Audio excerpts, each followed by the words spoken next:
শুরুতেই এই গানটার দিকে একটু লক্ষ্য করেন। অনেকেই বলা বলি করছে এটা নাকি এই গানের কপি। তোর কোন কোন জায়গায় বেতা গো বান্ধবী ললিতা। কেউ কেউ আবার বলছে বেবিওয়ালায় খাইছে, ছক্কা মাইরা দিল। এইসব গানের সস্তা কপি হচ্ছে এই গানটা। আপনি যদি পরপর দুইটা গান বাজিয়ে লক্ষ্য করেন, তোর কোন কোন জায়গায় বেতা গো বান্ধবী ললিতা। তুমি কোন শহরের মাইয়া গো লাগে উড়া।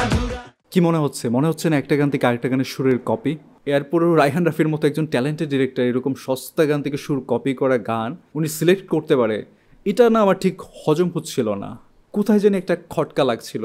আর তারপরেই আমি এটা নিয়ে ঘাটাঘাটি করতে শুরু করলাম, আর তখনই বের হয়ে আসলো অরিজিনাল গানটা।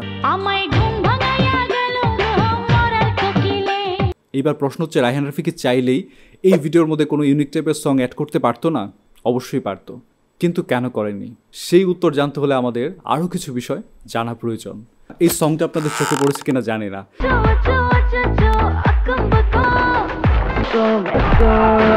এই আচার্য সঙ্গের ফাঁকে ফাঁকে অ্যাকশন সিন দেখানো হচ্ছে।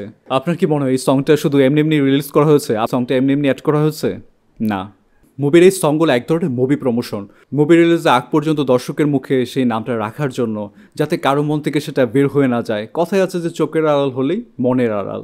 সবসময় আলোচনায় রাখার জন্য এই সং, তারপরে পোস্টার, এগুলা ক্রিয়েট করা হয়। আর সেদিকে ফোকাস করে রাফি ভাই একের পর একটা পোস্টার রিলিজ করে মুভির হাইপ ক্রিয়েট করলো, তারপর টিজ রিলিজ করে হাইপটা আরও উপরে তুললো। আর এখন এই সংটা দিয়ে মুভিটা আবারও আলোচনায় চলে আসলো। এখন কিছু রিপোর্ট হবে, নিউজ হবে, কিছু ইউটিউবাররা ভিডিও বানাবে সেটা নিয়ে। আর এইভাবে মুভিটা আবারও মুভি প্রমোশন, অর্থাৎ সংটা যেহেতু মুভি প্রমোশন পারপাসে তৈরি করা, সেহেতু এটা মরার কোকিল গানের কপি হলেও রায়হান রাফি ভাই এই কাজে সার্থক। সবাই ভালো থাকবেন, সুস্থ থাকবেন। দেখা হচ্ছে খুব তাড়াতাড়ি নতুন ভিডিওতে।